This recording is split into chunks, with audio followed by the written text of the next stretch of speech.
Welcome to the ultimate guide of exploring the wonders that Canada has to offer in Banff, YOHO National Park, and Jasper, all in the summertime. Get ready for an adventure of a lifetime as we journey through some of the most stunning scenery on Earth.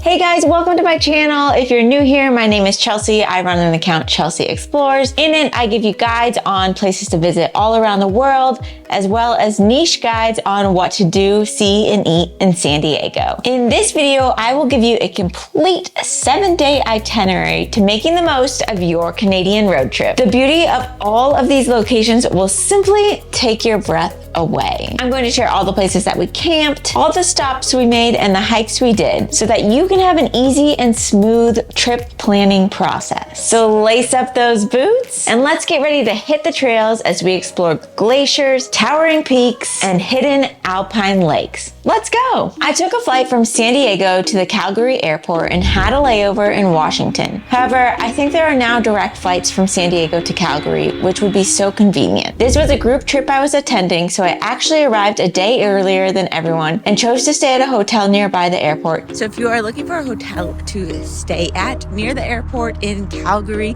just a mile away from where you land, you can find this row of hotels. There's a Hotel 11, a Holiday Inn, Wingate, which is where I stayed, Park Inn, multiple hotels. I found Wingate to be the cheapest. It also included breakfast. They all have shuttles to the airport. So this is a great starting point for any of your trips out here in Canada. And now the trip begins. This is a camping focused trip, so we drove from the Calgary airport to Lake Louise campground. It was about a 2-hour drive. The drive to the campground is stunning, and the campground itself is only about a 5-minute drive from Lake Louise itself, so it makes for the perfect starting point for the adventures ahead. The campground itself is extremely nice as it's located right by the river, but reservations are highly recommended, especially in peak season. You will find a building that offers hot showers, toilets, and a sink for washing your dishes. And I will make sure to link the website to booking these reservations in the description box below. One of my favorite parts about group trips is spending the time to get to know others that have similar interests as me. This campground offered a lot of different walking trails and large campsites for us to all cook dinner at together and just enjoy spending time together as one unit.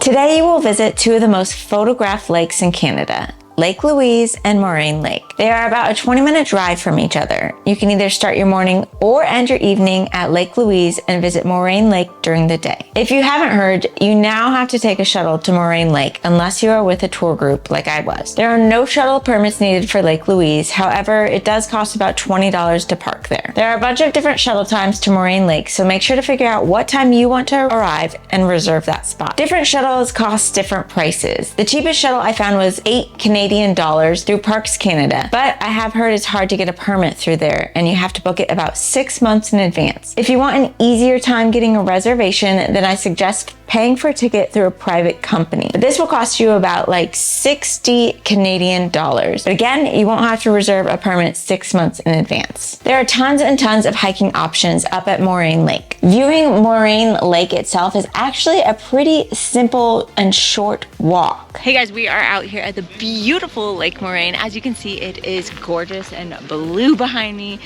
It's truly just like you see in pictures in real life, not through the sunglasses.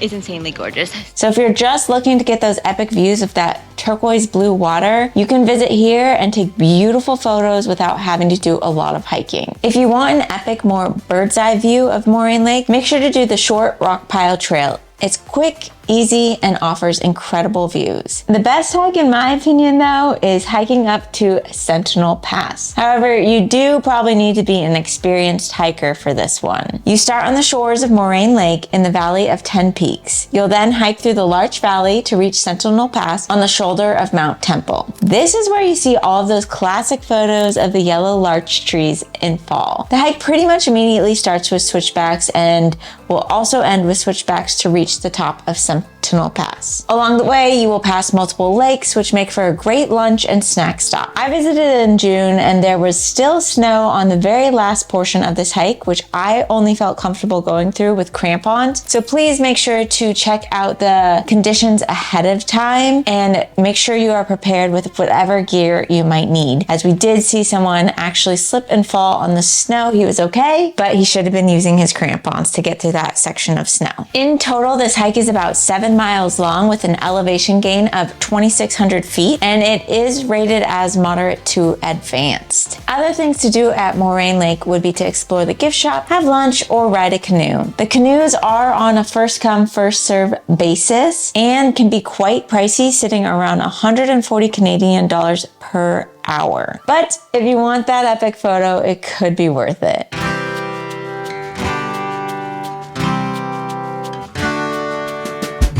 Day 3 consists of pushing west towards YOHO National Park. This is about a 40-minute drive from Lake Louise. YOHO is a special place with an incredible density of must-sees. This is definitely an adventure-style trip, so today you're on another long adventure to hike the Iceline Trail. This trail starts right next to Takakau Falls, which is the second highest waterfall in Canada, and plunges over 800 feet. If you're not looking to do a long hike today, you can just hike to this waterfall itself, which is about a 1 mile flat trail. But if you're looking for a little bit more of an adventure and a long, epic, all-day hike, then you're gonna wanna check out the Iceline Trail. We are on our second hike of the trip. This is in YOHO National Park, and we are headed to do the Iceline Trail. It's about 13 miles long with a 900-meter elevation gain, and apparently the steepest part is in the beginning. So let's go do another hike, waterfall to get started. This is a breathtaking hiking route renowned for its stunning alpine scenery, glacial landscapes, and diverse ecosystems. Plan for this hike to take pretty much all day, as it is rated moderate to advanced. Some key features you will find along this trail include glacial views, lots and lots of waterfalls. You will cross through picturesque alpine meadows, scenic overlooks where there are several viewpoints along the trail that offer panoramic vistas of iconic peaks, and lastly, you will come across challenging terrain. Some sections involve steep ascents and descents, rocky pathways, and potentially even hazardous areas. Always be prepared for weather changes as well. We were actually hit with a thunderstorm during our hike on this trail and had to hide for cover for about an hour while we waited for the thunderstorm to either pass or we needed to determine if we needed to turn back around. But again, be prepared for all weather systems as you are gaining a decent amount of elevation, and it will be colder in the higher elevations.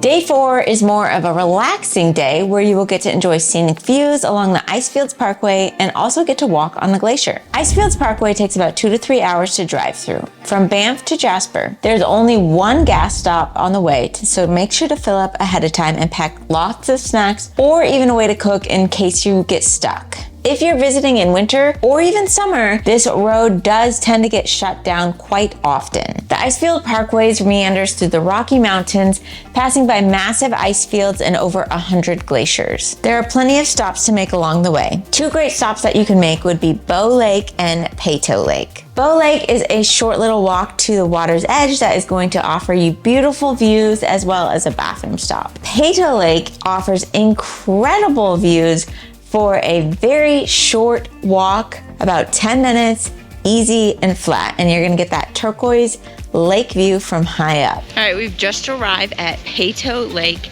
and we have a little walk to get to a beautiful view. So behind me you can see a parking lot. There's 2 parking lots. The upper parking lot is mostly for tourist vans, but the bottom parking lot is where most of you will park. You'll hike up the paved pathway, and then if you're looking for the best lookout spot, you're not going to go to the main spot that has a gate. So once you come up to this parking lot, you're going to go left down the trail to the left, like the upper trail, and that's going to give you some epic views that I'm about to show you. However, your highlight of the day will probably be the 3-hour glacier walk tour that you're going to take. This is a 3-hour ice walk tour along the Athabasca Glacier. The experience of standing on a glacier and being able to view the countless cracks, streams, and icy formations up close will be a highlight of this trip. There are 2 ways to see this glacier. You can either book a trip on the snow coach that will take you directly to the glacier. You will get to stand on the glacier for a few minutes, but that's it. However, this does cost about $63 per adult. My personal recommendation is to book a tour that is a little bit more personalized with a private tour guide. With this private tour guide, you are going to be able to fully hike up the glacier. This, of course, is going to cost you a little bit more money, around 126 Canadian dollars per adult, but I think it's 100% worth it. On this tour, you will learn about the glacier itself, get to see different rivers, crevasses, and they also provide extra clothing for warmth or rainy day jackets, and they also provide you the crampons that are needed. I've linked a few different options for you in the description box below, so you can determine which one you want to do. Now, our goal was to actually make it to Jasper this night. However, like I said previously, the Icefield Parkway does tend to close down. This one was not closed due to weather, it was actually closed due to an accident, but we were not able to access Jasper that night. So we ended up having dinner at the Athabasca Glacier Hotel, which is great if you're looking for a spot to eat. They had a delicious burger and fries. And then we found a last minute campground right up the road from the glacier called Wilcox Campground. It turned out to be perfect, so if you're looking for a place to camp, Wilcox Campground is a great option. It does not have many amenities itself. It basically just has a toilet room and then the campground site, so you will need to be able to have everything to cook on your own and keep yourself warm. But there are beautiful views from here and also some great hiking trails. Day 5, you are up for more adventures as you head into Jasper. One of the biggest adventures in Jasper is to go whitewater rafting. We went with Malign Rafting Adventures. They pick you up in downtown Jasper and take you in a bus over to the starting position where you will learn how to first whitewater raft and then go down the rapids themselves. The company provided wetsuits, life jackets, and dry jackets so that you could stay warm in those glacier cold waters. This tour was called the Athabasca Expressway Rafting Tour. It ran about 89 Canadian dollars per person and it was rated as a Class 2 rapid, so more on the mild side and good for any experience level. You will raft along a wide 5-mile section of the Athabasca River. You'll float down flowing stretches of water peppered with 5 sets of small but splashy Class 2 rapids as you take in the pristine surrounding area. In total, this is about a 2.5-hour trip. After your whitewater rafting adventure, make sure to fuel up on some food and coffee in downtown Jasper. The area is so cute. It's walkable. They have all your tour shops so you can get your souvenirs and fill up on food before you head out on a little beautiful hike. This next hike is going to be called the Malign Canyon Hike. This is an easy 2-mile hike with 430 feet of elevation gain. As you step onto the trailhead, you're immediately immersed in the beauty of the Canadian Rockies, surrounded by towering pine trees and the crisp mountain air. Over the course of time, the Malign River has cut deeply into the limestone layer, eroding a gorge that is only 6 feet wide and 150 feet deep. The trail follows along the top of the gorge, crossing the river at several points to give close views of the tumultuous waters raging in the canyon below. It does get cold on this hike as you are descending, so make sure to bring a jacket. Day 6 is your last official adventure day. From here, you will make your way back from Jasper all the way to Banff. An epic way to end your trip is to explore the iconic town of downtown Banff. Get all your souvenirs and then finish up your evening by riding the gondola up to Sulphur Mountain. Again, you're going to be driving back through the Icefields Parkway, so this time choose a different lake to stop at. We stopped at Waterflow Lakes and decided to take a quick dip in the water. And yes, the water was still absolutely freezing, even though we were there in the summertime, but it gives you the best adrenaline rush. When you arrive in downtown Banff, make sure to eat a beaver tail. It's a classic dessert they offer and tastes like a delicious churro or funnel cake. Lastly, don't forget to take a picture in that iconic picture spot of downtown Banff, like this one. Finish off your evening with the Sulphur Mountain Gondola and dinner buffet. Once at the top, you can hike to the Lookout Tower. It's an easy walk up a boardwalk that is all paved. There are also tons of interactive things to do at the top of the gondola for both kids and adults. The Banff gondola prices vary, but on average run about $60 per adult. Kids under 5 are free. You can enjoy a dinner buffet from the Northern Lights Cafe, which costs about $45 per adult, and the dining area offers incredible views, especially at sunset. sunset time. Reservations are available only 30 days in advance, and you can make those on Open Table. Walk-ins are welcome, but it is based on availability and they do tend to book up. Your gondola ride is not included in admission to this buffet, so make sure to purchase your tickets separately. So the burning question, how much does a trip like this cost? I visited in June, which is peak season, therefore the cost will probably be a little bit higher than it would be in the snow season. Again, this was a group trip, so most of all the activities were included.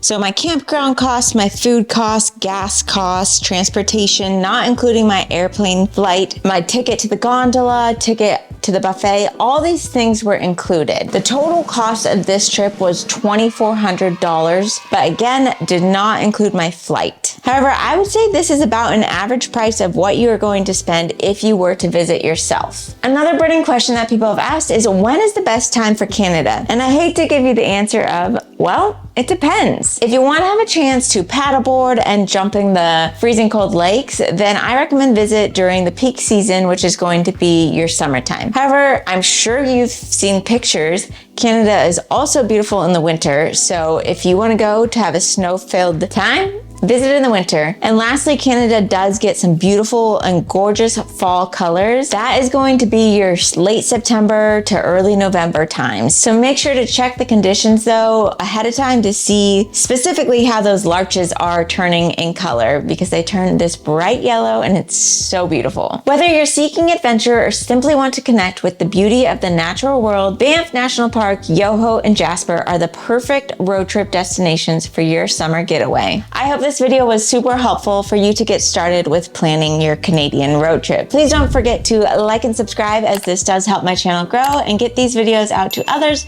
so they can also have wonderful experiences. Thanks!